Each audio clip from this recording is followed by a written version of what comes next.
அனைத்து இந்திய அண்ணா திராவிட முன்னேற்ற கழக சட்டமன்ற உறுப்பினர்களை எல்லாம் ஒருங்கிணைக்க வேண்டிய ஒரு பொறுப்பு கட்டாயம். கட்டாயம் சசிகலாவுக்கு புரியுது. ஆதரவா எல்லாரையும் கூவத்தூர்ல ஒருங்கிணைத்தது எடப்பாடி பழனிசாமி. கூவத்தூர் ஒருங்கிணைத்ததுல அவர்தான் அவர்தாங்க அவங்களுக்கு தேவையான அ உத்தரவாதங்கள குடுத்து, அவங்களுக்கு என்ன அவங்க விரும்புறாங்களோ அதையெல்லாம் செஞ்சு, செஞ்சு புரியுது. சட்டமன்ற உறுப்பினர்களை எல்லாம் கொண்டு வந்து ஒரு இடத்துல அவங்க அசெம்பிள் பண்ண வைக்கிறார். பாதுகாப்பா வச்சிருந்தது ம். எடப்பாடி பழனிசாமி தலைமையில் இருந்த அமைச்சர்கள். ம். அவர் மட்டும் இல்ல, புரியுது. இன்னும் ஒரு 4, 5 பேருன்னு வச்சுங்க. சரி. இவங்க அவங்க டீம் தான் அத செஞ்சுது. ம். இன்னும் சொல்லப்போனா 2016 தேர்தல்லயே வந்து பன்னீர்செல்வமோ அல்லது நத்தம் விஸ்வநாதனோ இருந்து தேர்தல் நடத்தல. அதையே எடப்பாடி பழனிசாமியும், வைத்திலிங்கமும் தான் நம் நால்வர் குழுல இந்த 2 பேர் தான் ஒருங்கிணைச்சாங்களே ஒழிய, ம்.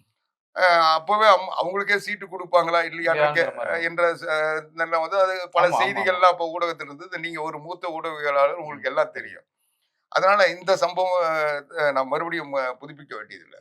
அப்போ இவங்கள ஒருங்கிணைச்சப்போ, அதுக்கு இடையில இவங்கள பாதுகாத்திருக்க சொல்ல ஒரு சில பிரச்சனைகள் ஓடிட்டு இருந்தது. அந்த நேரத்துல திடீர்னு அவங்க மேல ஒரு வழக்கு சம்பந்தமா சிறைக்கு போக வேண்டிய நிலைமை வருது. அப்போ அவங்க முதலமைச்சர் அமைச்சரவை அமைக்க முடியாத ஒரு நிலை வர சொல்ல, அவங்க அடுத்து யார் என்ற ஒரு கேள்வி வர சொல்ல, அவங்க வந்து பொதுச் செயலாளர் என்ற முறையில கூட்டத்த கூட்டி சட்டமன்ற உறுப்பினர் கட்சி தலைவரா எடப்பாடி பழனிசாமி தேர்ந்தெடுக்கிறாங்க.